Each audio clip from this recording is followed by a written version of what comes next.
रात्री 12 वाजता का होईना, पण फायनली 6 महिन्यानंतर ती वेळ येईलीच. आता कसली वेळ ती पुढे सांगतंयच, पण त्याच्या आधी ना आजच्या दिवसाची सकाळ घरातल्या पसाऱ्यान झाली. दिवाळी येताना त्याचीही साफसफाई करून घेतलं. आमची दोघांची आजची सुट्टी पूर्ण घरातलो पसारो काढण्यातच जातली. असो, घर तर आपलाच हा, मग आपणाकच करू हव्या असं मनाची समजूत घालून पहिले आधी सगळे मोठे डबे घासून घेतले.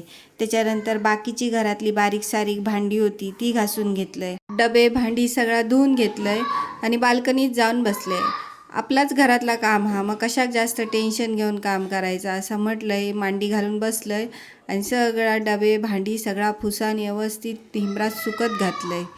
आणि फायनली माझी सगळी भांडी घासान फुसान रेडी झालेली.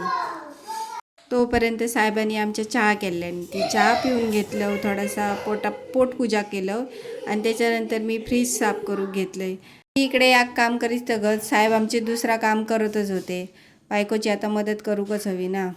फ्रीजमधली सगळी भांडी घासलंय, त्याच्यानंतर ती पण मस्तपैकी पुसान घेतलंय आणि ती हिमरात पण थोडा वेळ ठेवून दिलेलं आहे. आता घरातल्या सगळ्याच कामांका भूषण माका मदत करतात. मी एक काम करत होते तर भूषण दुसरा काम करत होते. त्याच्यामुळे ना घरातली कामं पण माझी पटापटा होतात. आता आता आई पप्पा मदत करतं तर पोरगो कसो पाठी रवतलो ना, म्हणान लगेच गोलून पण थोडाफार आमच्या कामाक हातभार लावून घेतल्यान.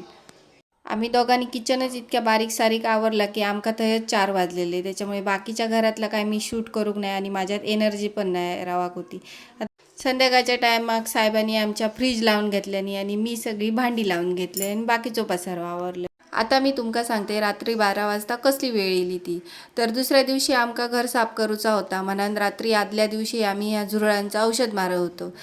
आणि गोलूच्या बड्डेक आम्ही असाच घर आवरतो जसा दिवाळीक आवरतो तसाच. आणि त्याच्या बड्डेक होऊन आता 6 महिने होऊनच गेलेले. म्हणानच मी म्हटले फायनली 6 महिन्यानंतर अशी ती वेळ येईल. असो, आता दिवसभर ही सगळी साफसफाई करून माझ्यात काय एनर्जी रवाक नाही होती जेवण करूची. म्हणान भूषण बाहेर जाऊन चायनीज पार्सल घेऊन येले, ताच आम्ही रात्री खाऊन घेतला. चला तर मग आजच्यापुरती इतकेच गजाली. आजचो ब्लॉग कसं वाटलो कमेंट करून नक्की सांगा.